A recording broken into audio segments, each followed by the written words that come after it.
Sinha sir, मैं ये जानना चाहती हूँ कि सेस क्या है और क्यों लगाया जाता है। सेस जो है वो अगर आपका इनकम जो है एक सीमा से ज़्यादा है तब आपको सेस देना पड़ता है। तो अगर आप 50 लाख अगर आपकी तनख्वाह है तो आपको 30% नहीं, उससे ज़्यादा आपको सेस लगा के देना पड़ता है।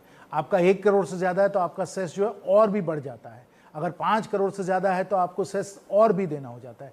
तो ये जो है आप इसको समझिए कि एक सप्लीमेंट है, एक अतिरिक्त और टैक्स आपको देना पड़ता है अगर आपकी आमदनी जो है वो बहुत ही ऊंची है। तो एक सेस का एक ये मतलब होता है। दूसरा सेस का मतलब ये होता है कि सब जो टैक्स हैं वो हम लोगों को राज्य सरकारों को भी देना होता है, लेकिन जो सेस है उनको हम लोगों को राज्य सरकार को नहीं देना होता है। इसलिए सेस का उपयोग तब भी किया जाता है जब केंद्र सरकार को जो आपको राजस्व यानी रेवेन्यू मिल रहा है वो आप अपने पास ही रखना चाहते हैं। तो इसको सेस के दो अर्थ होते हैं, दोनों अर्थ के मैंने तो माने सप्लीमेंट्री टैक्स जो सिर्फ और सिर्फ केंद्र सरकार के खाते में ही जाता है, ये सेस है। जी पुनीत, आपका सवाल है।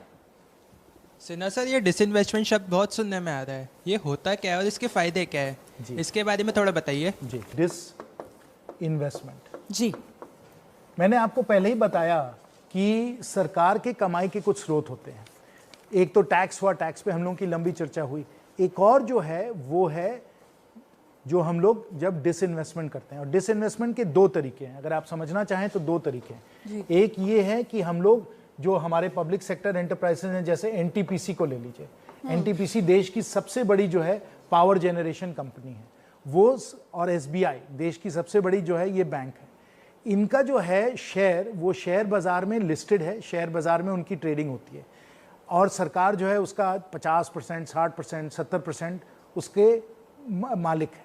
जब मालिक थोड़ा 2% उसका बेच दे तो वो थोड़ा बहुत हम लोग डिसइन्वेस्टमेंट करते हैं, पार्शियल डिसइन्वेस्टमेंट करते हैं, थोड़ा बहुत हम लोग शेयर बाजार में उसको बेच देते हैं। वो एक किस्म का डिसइन्वेस्टमेंट होता है। एक दूसरे किस्म का डिसइन्वेस्टमेंट है एयर इंडिया का, जैसे अभी हुआ है, और ये बहुत ही एक महत्वपूर्ण और सफल ये एक डिसइन्वेस्टमेंट हुआ है, जो एयर इंडिया का पूरा एक साथ कुछ शेयर बाजार में 2%, 3%, 4% नहीं, लेकिन 100% स्ट्रेटेजिक कंट्रोल जो है वो अब टाटा को चला गया है। और एयर इंडिया जो पहले आपको याद होगा टाटा की कंपनी थी और उसको एयर इंडिया की घर वापसी हो गई है। हाँ बिल्कुल, घर वापसी हुई है। उसको नेशनलाइज कर दिया गया था, जवाहरलाल नेहरू जी ने इसको नेशनलाइज किया था, पंडित नेहरू जी ने किया था। अब माननीय प्रधानमंत्री जी के समय इसको अब प्राइवेटाइज कर दिया है।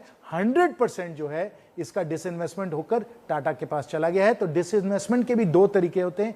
एक, जब शेयर बाजार में आप 2%, 4%, 6% बेचिए। दूसरा, जब आप 100 का 100% आप किसी कंपनी को आप बेच देते हैं। तो ये दो तरीके हैं। देश और देशों के साथ मुकाबला तभी कर पाएगा जब हमारा उत्पादन बढ़ेगा। सही बोले कि नहीं? बिल्कुल, है ना, उत्पादन बढ़ेगा।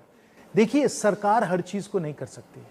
कुछ ऐसी चीजें हैं जो प्राइवेट सेक्टर बेहतर करता है, कुछ ऐसी चीजें हैं जो सरकार बेहतर करती है। अब फौज तो हम प्राइवेट सेक्टर को नहीं दे सकते ना, वो तो सरकार को चलाना है।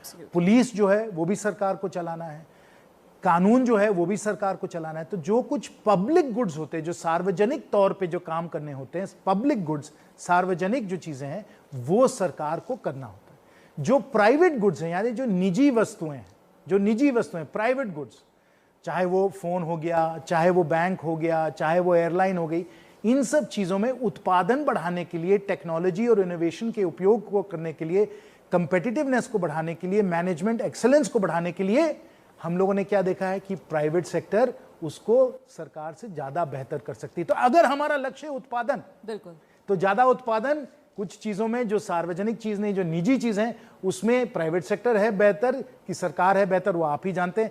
आज आपके फोन अगर आप देखें, बीएसएनएल वाले फोन कम होंगे, इंडिगो पे लोग ज्यादा चलते हैं। मेरे ख्याल से वो जो पहले आप कह रहे थे ना, कर्ज लेने वाली बात पर जब आप कह रहे थे कि साहब संतुलन बनाना बहुत जरूरी है, सारा कर्ज बुरा नहीं है, संतुलन होना बहुत जरूरी है। अगला सवाल रिया का सवाल है आगे। हाँ सर, बेरोजगारी भी हमारे देश का एक बहुत बड़ा मुद्दा है, तो सर क्या बजट से बेरोजगारी कम होने की उम्मीद की जा सकती है? युवाओं के मन की बात है, रोजगार, बेरोजगारी बड़ी समस्या है। नहीं, बिल्कुल बड़ी समस्या है, और इसके बारे में तो हम लोग दिन रात लोगों से चर्चा करते रहते हैं, और सब मेरे युवा मित्र मुझसे हरदम यही प्रश्न पूछते हैं।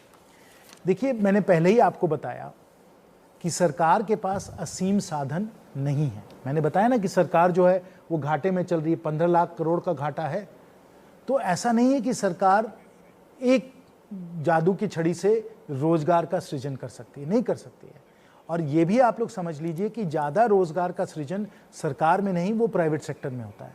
तो बजट के द्वारा सरकार का प्रयास यही होता है कि ऐसा एक माहौल बनाए जिसमें प्राइवेट कंपनी, प्राइवेट सेक्टर और सरकारी जो संस्थाएं हैं वो और लोगों को रोजगार दें। तो माहौल बनाने में, नीतियां बनाने में बजट जो है एक मील का पत्थर है और बहुत ज़रूरी है कि इसमें ऐसे नीतियां हों, ऐसे उसका एक माहौल बने जिसमें कि रोज़गार का सृजन हो, चाहे वो प्राइवेट हो या पब्लिक हो। सब जगह हमारे युवा साथियों को मौका मिले, अवसर मिले कि वो अपना वहाँ रोज़गार ले सकें, नौकरी उनको मिल सके। तो इसलिए बजट का डायरेक्ट भी प्रभाव पड़ता है, क्योंकि हम लोग सरकार में खर्चा करते हैं, हम लोग सरकार के द्वारा पुल बनाते हैं, सड़क बनवाते हैं, उसमें रोज़गार का सृजन होता है। लेकिन उससे और बहुत ज़्यादा महत्वपूर्ण है कि आपकी जो अर्थव्यवस्था की रूपरेखा क्या है, अर्थव्यवस्था की नीतियाँ क्या हैं, अगर वो माहौल सही बना, सकारात्मक पॉजिटिव इन्वायरमेंट बने, तब जाकर रोजगार का सृजन तेजी से हो सकता है। बिल्कुल, आपने इतने सरल अंदाज में और इस शानदार तरीके से सब कुछ लिखकर बाकायदा बजट को हमारे छात्रों के लिए और दर्शकों के लिए आसान बना दिया। Thank you so much sir, बहुत बहुत शुक्रिया। बहुत बहुत धन्यवाद रुमाना जी, सब मेरे दोस्तों को बहुत बहुत।